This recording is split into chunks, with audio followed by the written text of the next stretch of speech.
A'udzu billahi minasy syaithanir rajim. Bismillahirrahmanirrahim.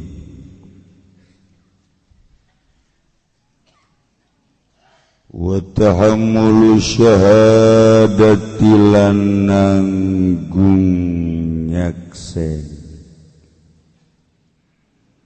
wa adauha lan kani syahadah wal hirafu lan pirang-pirang pagawean wasana'i'u lan pirang-pirang pagawean kane wa ma tatimu bihil ma'aish lan barang kang sempurna kalawan ma opo al ma'isyu pirang-pirang kauripan pirang-pirang kauripan ngabahas tentang fardu kifayah. Nu fardu kifayah teh idza fa'alal ba'du saqatal haraj 'anil baqi. Kewajiban kakabehan tapi mun aya saurang bae nu ngalaksanakeun secara sempurna gugur dosa-dosa kabehan nu teu milu ngalaksanakeun ngan teu meunang ganjaran nu teu ngalaksanakeun dihitungan ku ilmu fikih fuqaha ngitungan make konsep fikih hanya nyampaikeun we fuqaha mah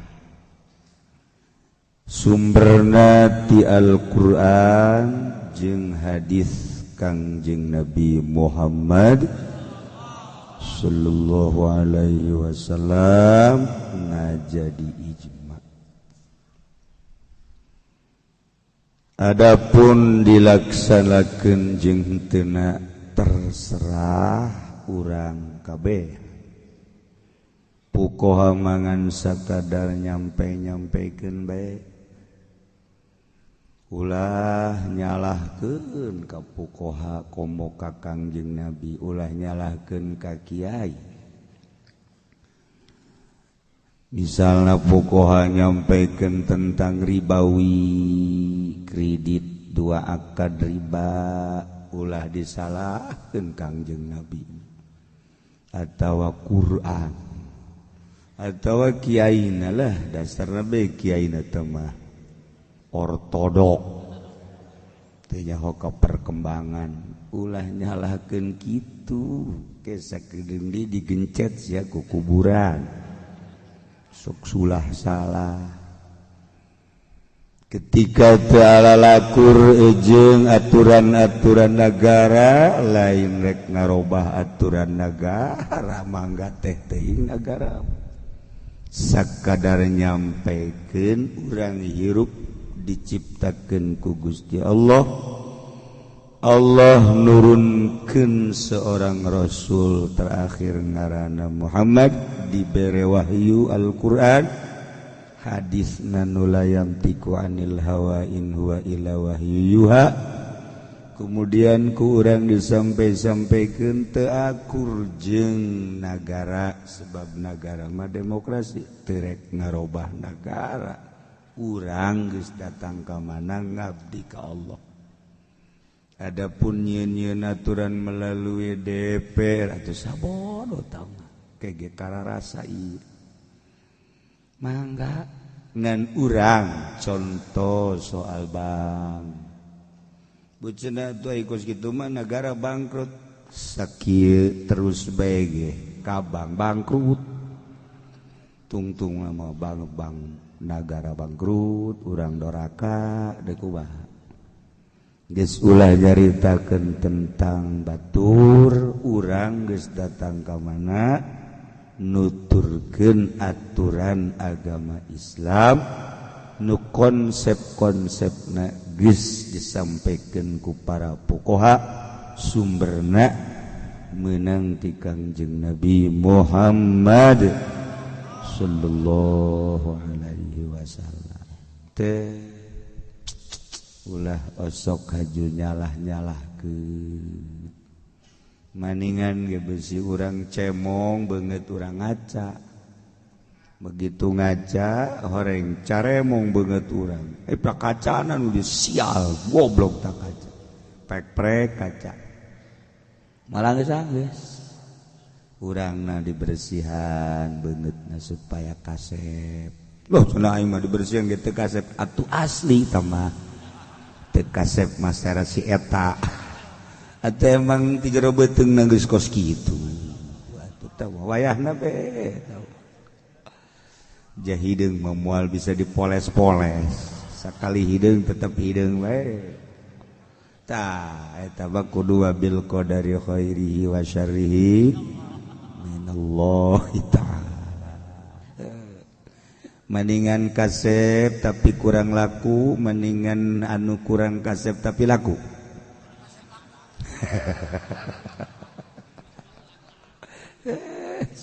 Wah. Aya jelema geulis tapi angel ka menang jodoh. Aya jelema lah biasa bae jajar pasar. Artina jajar pasar teh di pasar ge ambualaya nu kitu mah teu kudu ka toko. Tapi laku maning mana?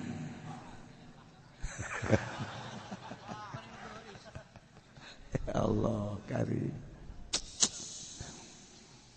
Wa min furudil kifayati tilasawarehna fardu kifayah tahammulus syahadah nanggung nyaksian siap mun dititah jadi saksi sebab nyaksian eta adalah ngabantuan pagawean qadi panghulu hakim jaksa moal bisa mutuskeun sembarangan kudu dikumpulkeun heula data-data otentik ketika aya perpaduan kemudian duanana pada ngabogaan dalil nah ieu perlu make saksi Zaid galuar ti majelis taklim teh leungit sendal jepit ku teungeunah-teungeunahna hate ki Zaid lantaran ku ari mah babari nyana lapor ke polisi. Akhirnya polisi ge atuh terus neangan. Wow, pelaku maling saha. Nah, aya nu dicurigai. Ngaranna Freddy. Tewak ku polisi. Setelah ditewak bawa ke sektor langsung ke Polres langsung ke meja hijau diadu ke data-data antara Ki Zaid jeung Supredi. Pak Predi, ya Pak, betulkah Anda melaporkan ke pengadilan bahwa Anda telah kehilangan sendal jepit? Betul Pak. Ya. Saurang-saurang pan ditanya, warna sendal jepit merah Pak. Kira-kira sudah berapa lama? Setahun Pak. Sudah tipis Pak. Kira-kira kita ku pelit-pelitna. Sendal jepit ke dilaporkan. Demi ketegakan hukum di negara kita, Pak. Bukan soal sendal jepitnya, Pak. Berapa sih nilai sendal jepit? Saya beli 1 kontainer bisa kebeli. Tapi saya ingin melihat ketegakan hukum di negara hukum Indonesia yang kita cintai. Dengan landasan Bhinneka Tunggal Ika Pancasila. Saya ingin tahu mana ketegakan hukum di negara Indonesia yang ditegakkan oleh hakim-hakim, jaksa-jaksa yang selama ini kedengarannya jaksa ini tidak apa kamu? Jangan sembarangan, ntar kamu yang ditangkap. Gak tahu negara hukum. Pak, kok jadi malik ya, Pak? Kamu membiayai polisi untuk menangkap yang dianggap yang dicurigai maling, berapa habisnya? Pak, itu rahasia, Pak. Ya kamu, saya ingin tahu berapa? Udah habis, Pak, sekitar 50 juta mah. Kalau nilai sendal jepit, ya Bapak tahu sendiri lah. Kok kamu berani? Iya, saya yang bego apa Bapak yang bego ya? Tak, iya di negara urang kok gitu. Lagi sendal jepit, tapi biayana Masya Allah karim. Iyalah lu sok disebut hilang kambing, gantinya sapi. Membiayai kambing menjadi sapi. Iya di negara orang bos itu. Tetapi cak jasa demi keadilan, maka saya akan mengedepankan, menghadirkan pelaku maling yang bernama Freddy. Kan seorang tanya lah ke polisi. Ya, iya tanya Freddy. Saya benar emang maling sendal. Sendal naon? Sendal jepit maling ya. Ente jepit bangun kulit bener. Sial si Freddy goblok. Cak polisi tadi masalahkan sendal kulit batu mahelanan. Iya baheula tah. Jepit. Ai kulit batu urusan batur, ieu urusan iya. Lamun kulit sering kula di Cilongok. Mau di masjid, di majlis, di itu sering tah mah sendal jepit belah tah sabaraha. Ieu mah nu dimasalahkeun jepit. Lah apa tuh sendal jepit lain lah. Sia maling teh. Maling nu beureum geus sekolah geus ipis. Heuh eta. Sugan teh teh naon. Belon lima pelaku aju maling aju ngaku bae. Sebab nu mantak ngaku naon jempol digencet. Aduh, pakai suku korsi itu maling salah tuh. Ngaku salah teu ngaku salah pan. Pak, aduh abdi mun teu ngaku didedetkeun nya. Pak abdi henteu didedetkeun deh. Aduh, untuk menyelamatkan diri ngaku Pak abdi heueuh. Karak. Tampilingan. Sugan teh mah geus ngaku aman, bareng leuwih parah. Aduh, mending digencet jempol cak jangan biak hiji mah jeung untu-untu pan. Nah, geus beres data-data lagarak diadukeun. Setelah diadukeun dipadu maka atuh kisaed ngaku ieu aya barangna kan diayakeun sendal jepit nu geus sataun teh ipis geus rada bolong saeutik nu ku bakatu mah. Masyaallah da si budak jepit-jepit bae ge. Cek jaksa teh sebelum cek polisi sebelum diadili mendingan kita kekeluargaan aja lah ganti aja sendal jepit. Tidak bisa. Udah habis 50 juta saya masa kekeluargaan. Nanti tuntutannya apa? Tuntutannya ganti. Atau sekarang ini nggak bisa.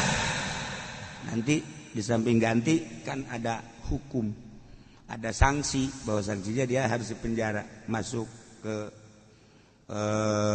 nomor 212. Sia ngaco henteu. Jaksana ge ngaco.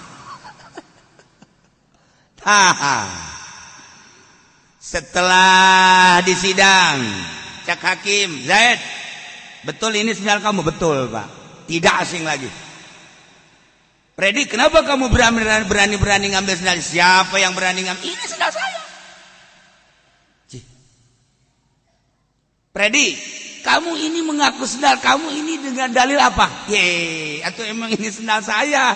Saya biasa pakai nomor 10. Nah, coba saya pakai. Tuh pas kan? Pas. Kalau udah pas begitu kan, berarti sendal mana aja udah punya saya. Tolong si Freddy. Aduh, kira-kira. Zaid, kamu mengaku bahwa ini sendal kamu? Ya, memang sendal saya. Di samping pas dengan kaki saya. Atuh, ya memang jelas. Nah, sekarang saya mau tahu kwitansi pembelian sendal jepit. Pak, setahun yang lalu. Masa sih saya simpen aja itu pembelian kwitansinya itu udah hilang. Kamu barangkali, Freddy, sama Pak, hilang Pak. Saya mah jangan begitu, uang aja sering hilang. Ambo hebatnya saya. Nah, kalau hilang begini, saya mohon supaya diperkuat oleh saksi. Siap Zaid, kamu mengadakan saksi? Sangat siap. Nah, untuk melanjutkan perpaduan antara Zaid dan Freddy tentang sendal jepit yang ditanya data-datanya karena tidak ada, maka dibutuhkan saksi. Nu jadi masalah ku hari mah ieu nu jadi masalah. Siap nanggung nyaksian fardu kifayah. Sebab lamun teu disaksian ieu naon kitu ngaran terkatung-katung. Datang ke moal bisa diputus ya kajian ku kumaha ge heulanan padahal mah bisa bae. Dengan untuk lebih cepat berarti kan dibutuhkan saksi. Nah ini lain masalah naona siap nyaksianana tak eta teh fardu kifayah. Ketika can ditanya, ketika can dibutuhkan masalah can hadir, saksi teu meunang ngomong ketika can. Ketika can dibutuhkan saksi, ulah tak terjelan. Langsung Pak, saya saksi teu meunang. Tenang weh. Nah, ketika dibutuhkan Zaid, setelah ditanya kwitansinya tidak ada lain kecuali harus ada saksi. Siap kamu menghadirkan saksi? Sangat siap. Coba sekarang juga ada. Coba panggil sini. Ya. Ahmad, Muhammad masuk. Ahmad jeung Muhammad masuk. Nyaksian tah ieu dimaksud tahammulus syahadah. Nanggung saksi nyaksian fardu kifayah. Adapun manehanana dibutuhkeun jeung teu dibutuhkeunana eta mah kumaha geus prak-prakanana di lapangan. Adapun nyana siap nyaksianna eta fardu kifayah kos kitu bae geus barang ngajar. Kos kitu bae ge nyana hadir di kejaksaan kemudian jaksa teu menta saksi lantaran ku data bae geus bisa jelas makanya nyana hadir tinggal hadir can di peta yang teu meunang teu terjelan. Ketika jaksa geus menta cek jaksa aya saksina aya panggil dalam duaan ya saksi ngaran Ahmad ya Muhammad, emang saya ada adik kakak, ente pak tetangga doang pak. Bener saya ajak sesuatu, pak. Kama mana ge abdi duaan baik, kadang-kadang ke masjid, kadang-kadang ke undangan, ke mana. Emangnya nama boga sendal eta teh, bangunna kos dikeramatkeun pak. Sendal eta mah, sanajan nyana make sendal kulit nu eta mah osok digantungkeun di dieu tah. Eta bener-bener menang di hal hikmat mana mah wallahu alam. Masya Allah caknya lamun teu make sendal ieu kurang pede ambo tak kula saksi jadi jelas berarti siap Freddy aya saksi aya eleh berarti eleh. Nah ketika eleh dihukuman bahwa sendal boga kizai tinggal nyana melakukan tentang maling lain deui kena sanksi. Ketika didatangkeun dua saksi Ki Zaid aya saksina, Ki Freddy aya saksina. Ieu duanana saksi. Nah, dicek kekuatan saksina, bener kebenaran saksina. Ternyata ieu bisa dipertanggungjawabkeun jaksa mah teh nyahoeun atuh. Atuh ieu bisa dipertanggungjawabkeun. Berarti ieu duanana kuat.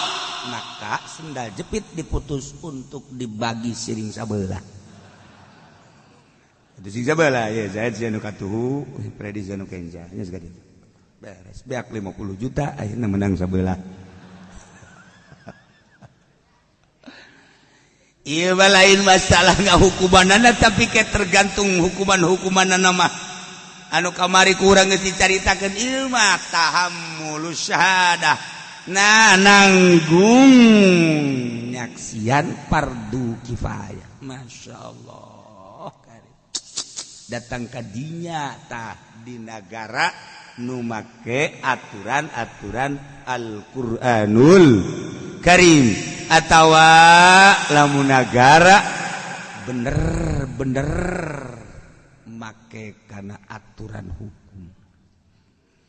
Wa adauha jeung ngalaksanakeun syahadah fardu kifayah di negara kudu siap ngalaksanakeun syahadah untuk melangsungkan jeung melanjutkan hukum-hukum. Wari numpuk di kejaksaan hukum. Puluhan ratus jeung ribuan hukum nu encan dilaksanakeun. Keputusanana can diputus. Supaya leuwih cepat maka kudu aya saksi-saksi anu nyaksian tentang keabsahan eta perbal. Eta masalah. Jang supaya hukum lancar. Nah ngalaksanakeunana fardu kifayah. Kudu jelas di negara teh model tentang pengambilan zakat geus puguh kriminal. I pengambilan zakat kudu dicokot ku negara model zakat mal, zakat tijaroh, zakat fitrah supaya kasalalorga jelema negara peduli tentang hukum.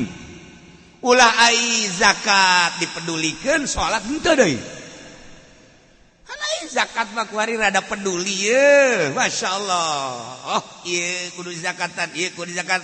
Nu kaluar ti aturan agama ge, make dek diasup-asupkeun anu teu salat teu kena sanksi. Iya aturan di Indonesia seperti kieu kajian dalanan teh mah. Ke di akhirat ya aya aturan-aturanana deui.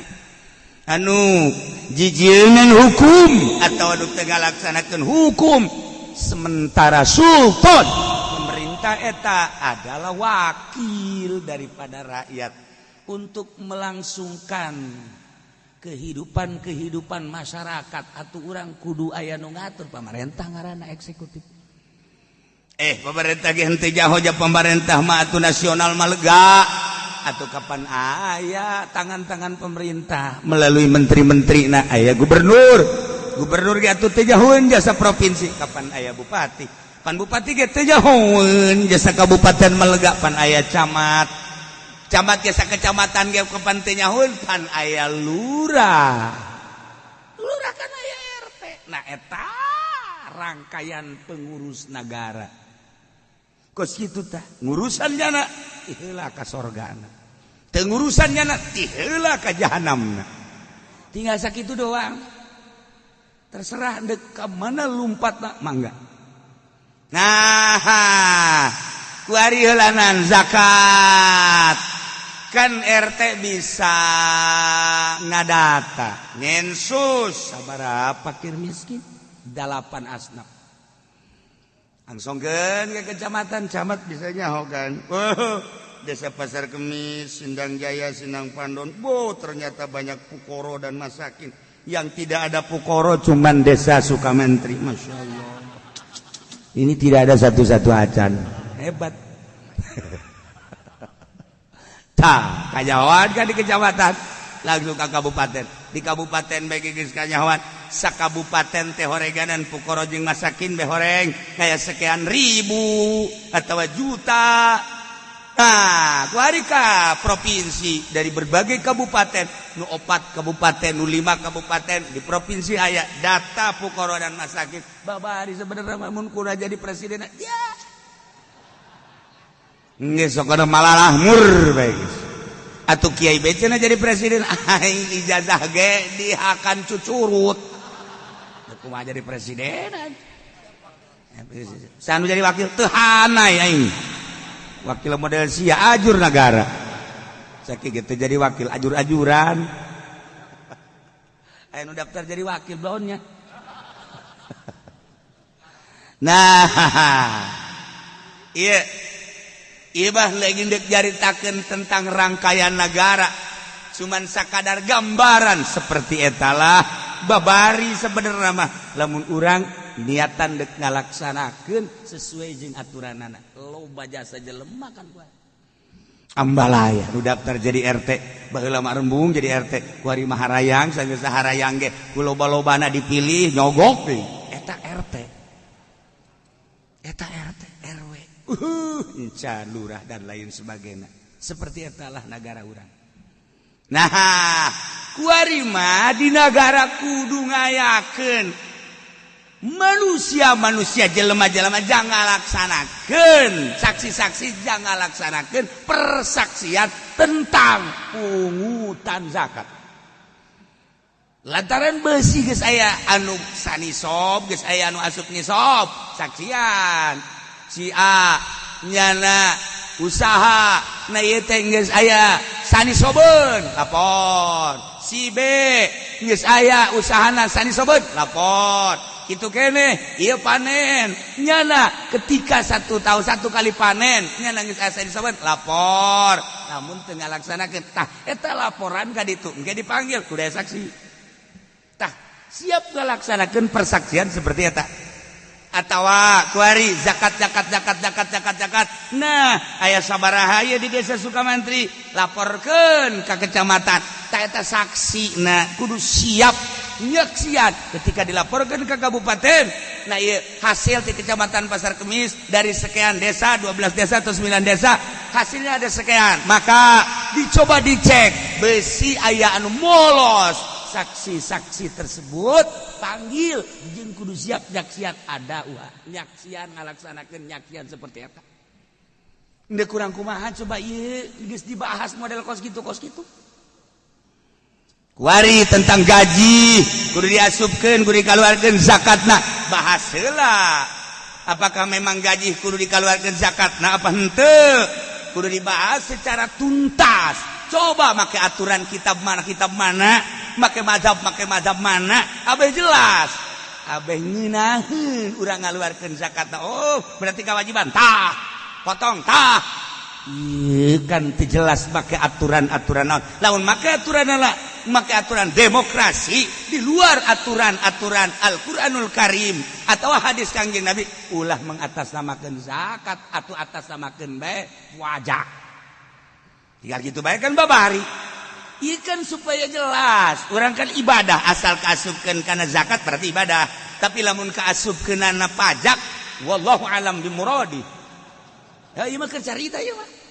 Disampaikan ku para pokoha geus tuntas teu kurang kumaha urang lamun ngaji urang jadi nyaho matak lamun teu ngaji teu nyaho sakieu nyaho ge atuh urang poho deui asal kaluar bae di majelis haju bae ditajak ku pamajikan ka eta di ngaji ngabahas naon sih tajakeun kan kitu engke heula kan nyaho mamere kakak mamere HS bae aing mah HS henteu meureun ngopi bae ngopi teu meunang ku kiai jeung teu boga duit aju naon atuh gawena lah ulah sok loba omong sia ka aing henteu kan nu dibahas naon geus loba omong lah pokona kitu bae ka henteu mah hayang nyaho bae aing sebenarnya keur di majelis mah ngarti barang kaluar jeung ditajong poho nah eta teh gara-gara mah ditajong hampuran ning lah kakak mah ditajong teu ditajong ge dia telok nyaho ai sia nyaho mah tur nanya ka aing ya Allah ya Rabbi di kurang kumaha lamun urang dibaca kitabna Masya Allah Karim. Nah tahammulus syahadah nanggung nyaksian ieu fardu kifayah ketika dibutuhkeun siap wa adauha jang di negara ieu ngalaksanakeun syahadah ketika nugis asup nisab atawa aya dana-dana anu dilaporkeun kemudian dibawa ke kabupaten jang diangsongkeun ka gubernuran. Nah kudu aya deui saksina nyaksian dana zakat di Kabupaten Tangerang dari sekian kecamatan berhasil sekian ratus juta atau triliun. Malu bejakeun kula nyaho sebenarnya nyaho jasa. Nah kemudian kan innamas shadaqatul lil fuqara wal masakin 8 asnaf eta kudu ditingali ka mana arahna jang musola jalan infrastruktur teh aya jalan jang meuli BHS bagian Kifudoli jalan nah naonan dibikeun ka dija ieu mah zakat kecuali lamun geus dibikeun mangga geus dibikeun mah mangga misalna bae Ki Zaid jelema susah kemudian Ki Zaid dipanggil ku kiai atawa ku lurah atawa ku camat dipanggil horenganan Ki Zaid teh termasukana mustahik zakat diberelah Ki Zaid sabaraha ieu alhamdulillah nyana kasukeun mustahik zakat menang 1 juta. Oh bunga jasa kesegida Rasulullah alhamdulillah jak kula mah ieu dagang gengan saukur dagang cendol doang jak nyana cukup 500.000 500 deui deuk dibikeun ka Haji Pendi. Mah nu susah sedekah ka nu sugih masalah jan nu sugih ge bertingkah susah. Nah kuari sok maji aya naon sia kula mah teh kecamatan ieu ku camat dipanggil hebatnya sih camat kuari mah ieu segala bupatina ge emang jakulak benang iya bagian zakat 1 juta aju atuh bawa ku sia alhamdulillah kula kan dagang cendol nu itu gaya bangsa 200.000 mah kuali ditambah 500.000 modal jadi geus alhamdulillah 500 deui jang mang haji ye nu bener sia bener kula mah ikhlas sia ji atuh geus kula mah mantak dibikeun ge atuh ulah sakitu 700 ge tolol teh eta lah sugih bertiga susah kos kitu eta eta panggilanna ka neraka nu kos kitu. Masyaallah kali.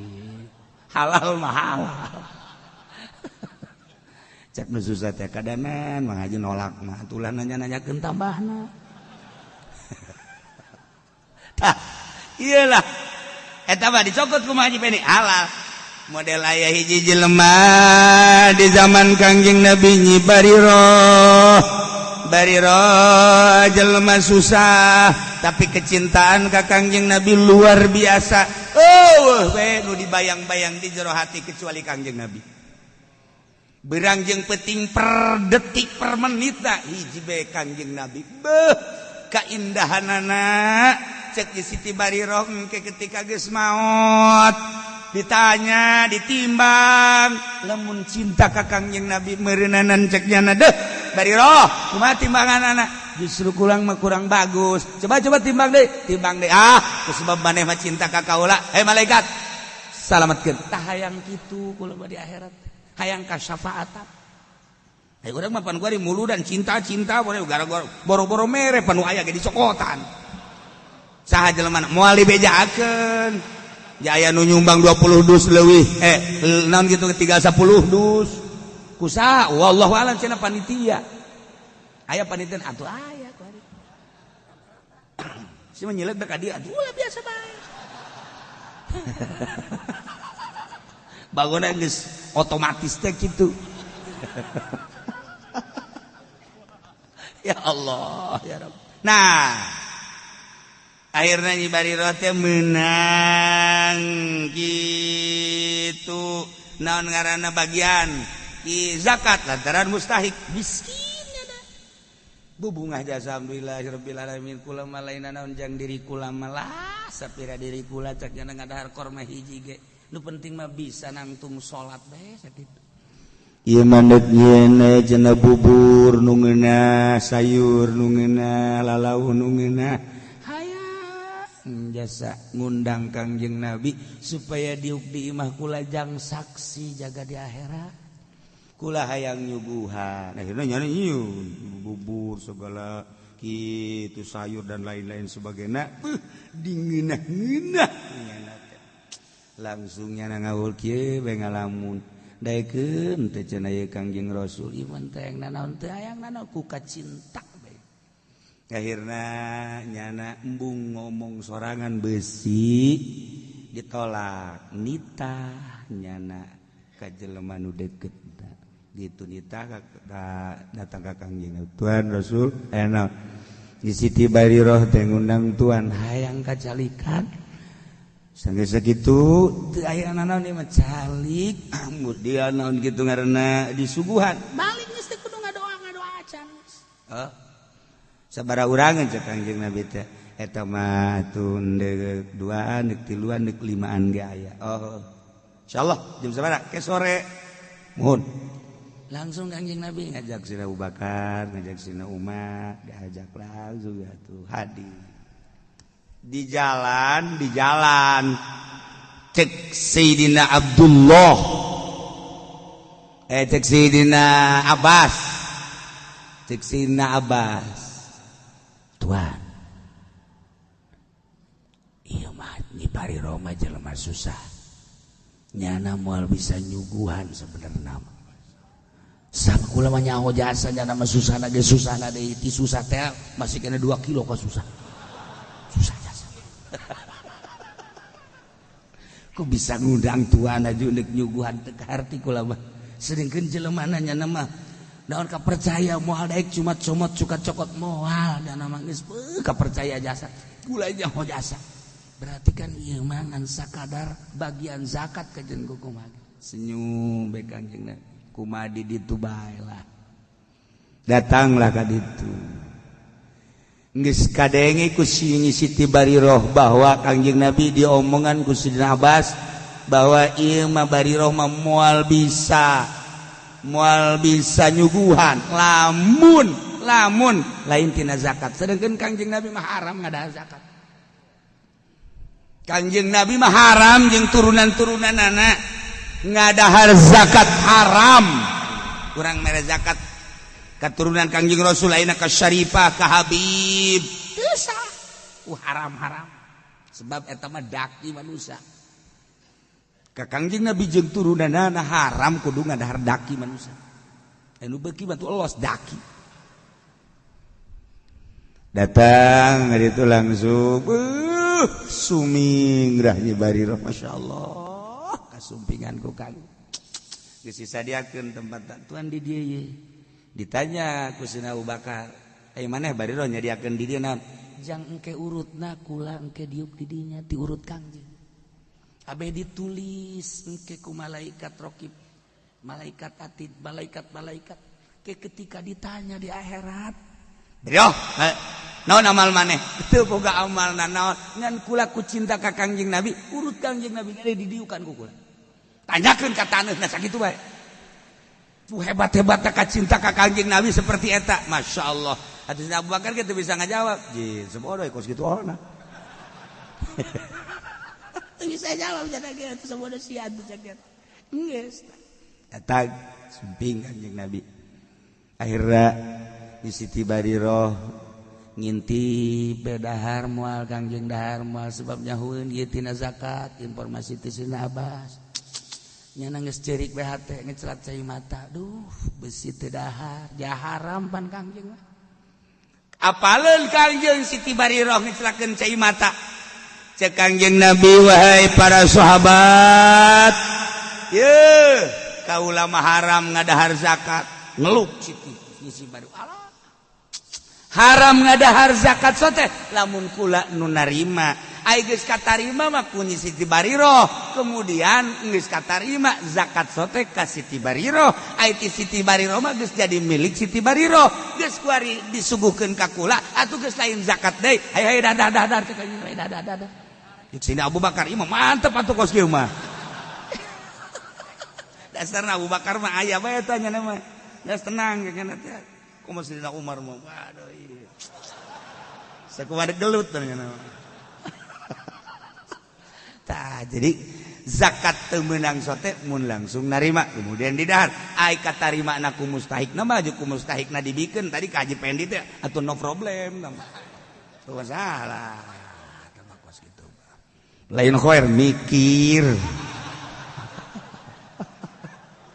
ya Allah wa adauha nah ieu kudu aya saksi-saksi ngalaksanakeun ieu ketika dipanggil nyana siap karak tahamul ketika nyana ditanya siap ngalaksanakeun persaksian bahkan teu kudu ditanya deui saksi kudu siap ngalaksanakeun di nagara mah sebab lain milik bupati lain milik camat lain milik lurah tetapi milik mustahik-mustahikna lain milik camat lain milik lurah zakat mah lain milik bupati ketika ku bupati didahar masalah di dunia mah ya kumaha nyana wilayah nyana hayang-hayang nyana geura pae tinggal sakitu dah camat lain nu nyana kan ya mustahik maksudna nu mustahikna innamas shadaqatu lil fuqari al ayah ketika salah ngagunakeun anak catat ku malaikat masyaallah karim inggis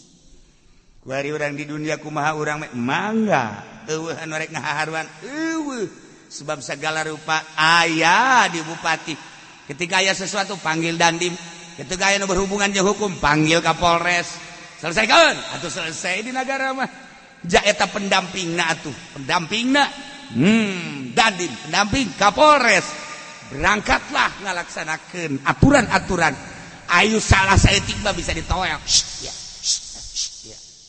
cak kapolres kon teu set-set sih apa ieu mah nyana ge nganaguan set-set nah masalah tidak ada masalah engke geus bae ulama hanya nyampaikeun apakah deuk ngarobah aturan negara NKRI henteu apakah deuk ngarobah soal Pancasila henteu malah mari kita bersatu cuman nyampaikeun doang lantaran urang ruang lingkup aya di agama nu dibeungkeut ku kalimatun thayyibah la ilaha illallah aturan urang pagarana Allah ngutus rasul boga nyampaikeun syariat dikemas ku ulama menang ti Al-Qur'an jeung hadis Kangjeng Rasul jadilah model kos kieu didengekeun ku urang oh jaheuh nu di majelis bak wari husu iya nu di luar bahkan setengah husu bari ngarokok kok bari tangkal Ambon mah emang naon eta emang keur ngabahas naon lah gandeng sih emang keur ngabahas naon gandeng goblok sia di luar mah kari itu ngomong atuh dengekeun kula nanya lain bangun teh atuh dengekeun tolol sia mah di luar kok gitu gaji teh seru aduh masya Allah kari wa adauha jeung ngalaksanakeun syahadah sakali deui ketika aya anu geus ngisop catet laporkeun siap nyaksian ketika dana dibawa ke kecamatan nyana siap nyaksian ketika dibawa ke kabupaten siap nyaksian seperti eta lain urusan eta bae berbagai urusan siap nyaksian wa adauha supaya negara diatur rapi rakyat merasakan jeung memiliki bahwa ieu adalah negara urang ibu pertiwi tercinta ketika aya batur nu gacak-gacak siap nyawa tarohana demi bangsa jeung negara jeung agama eta kan mantep kos kitu teh kan mantep di tita urang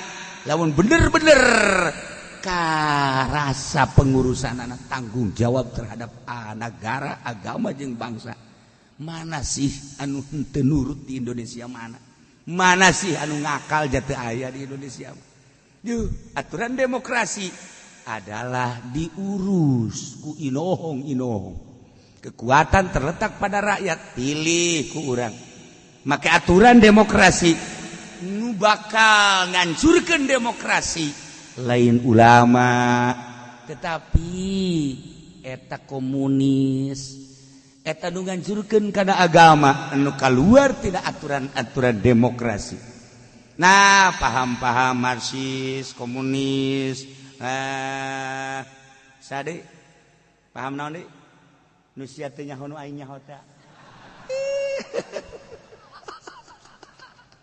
Tuh kos kitu. Ya. Nah iyalah urusan-urusan tentang syahadah, tahammulus syahadah wa adauha eta adalah fardu kifayah. Aya nu ngalaksanakeun urang teu kadorakaan. Ketika nu ngalaksanakeun urang kabehan kadorakaan. Nu mantap kiai ngomong embung kadorakaan. Ketika kiai ngomong ceramahnya na eta badak dilaksanakeun deuk henteu ngan engke di akhirat lantis. Hei kiai, ya. Di zaman saha maneh? Zaman presiden yang mulia Jokowi. Saha bupati maneh? Zaki Iskandar. Gubernur maneh? Yang mulia Bapak Wahidin Salim. Halim. Aing masalah saya tiga siap oh parah. Tuti Halim ka Salim atur tuh saya teu meunang aing salah. Janya hojasa meureun jana. Ai kitu mah nyana salah ku aing dihaharuan teu daekeun ngaku. Nah, kamu berarti zaman bupatinya Pak Zaki dan gubernurnya Pak WH, betul? Kamu tahu apa Pak? Apa malaikat? Dana zakat yang dibawa ke kecamatan, tahu? Kamu nyaksikan nggak? Saya kan tidak ada hak untuk jadi saksi. Berapanya tahu? Insya Allah tahu. Atau walaupun tidak tahu, saya tahu bahwa itu adalah aturan negara. Kemudian dari kecamatan dibawa ke kabupaten. Iya Pak. Iya malaikat. Pak siapa? Malaikat. Asa di dunia Pak. Padai sia. Ayo malaikat ampura. Nah. Ieu maneh nyaho bawa eta zakat. Kemudian ngabagikeunana sesuai apa henteu jeung kitu asnafna. Abdi terang Pak. Padai sia. Hampura malaikat. Abdi terang malaikat. Sesuai henteu? Urang maneh lain nyaksian. Abdi teu dipilih sebagai saksi aya saksi-saksi di desa dan lain sebagainya. Jeung aya kiai-kiai nu diangkat MUI dan lain sebagainya. Aya depag dan lain sebagainya. Abdi geus pasrahkeun ka dinya.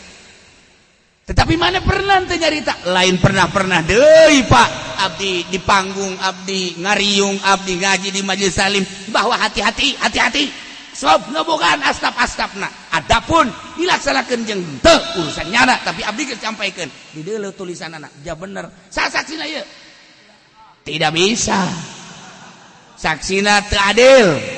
Aing bisi dikitukeun doang. Saksina saha je pendi? Ya tidak adil. Ketungtungna aing ka neraka. Sasaksina ya Cifudoli rada adil deres. Ada rada doang aya adil jasa henteu. Rada deres. Sanajan aya saksina maka neraka urang asal ke sorga sorangan we. Nah, iya aya enggak benar. Ketika ngaji pernah ngabahas hati-hati mana? Enggak sakitu lantis. Sebab urang mah rakyat leutik. Adapun nyana teu ngalaksanakeun urusan jana, ja aya MUI, jaya depak nyanggakeun sadaya-daya. Manya abdi kudu ikut campur malaikat. Nah, eta mah aya sagakeun sadaya-daya. Oh, mouna teh kitu mah cek malaikat teh. Wih, sopan malaikat. Oh, mouna tuh. Asa di Bandung ban urang. Nyana ka pengurus malaikat. Urus canda ka ditu ka sorga. Nya, mantap. Dadah pendek. Tuh bisa main tutur-tuturkeun bang. Nah ieu tah sakitu tah. Sebab naon? Amr ma'ruf nahi munkar teh aya derajat-derajatna. Kiai derajatna ngan sakadar nyampaikeun. Jawara make biadi kekuatan, apalagi pemerintah. Ngan kulantaran pemerintah nu teu ngalaksanakeun endeu kumaha urang sakadar nyarita. Nyarita ge keur ngaji we di luar ngaji we urang teu kuat. Ieu mah keur nyaritakeun kitab. Nah, kan nya nyaho terserah. Adapun dilaksanakeun teu dilaksanakeun urusan nyana urang mah nyampaikeun. Nu penting di akhirat salamet beres. geus lain amin-amin sia kitu henteu wal hirafu wallahu a'lam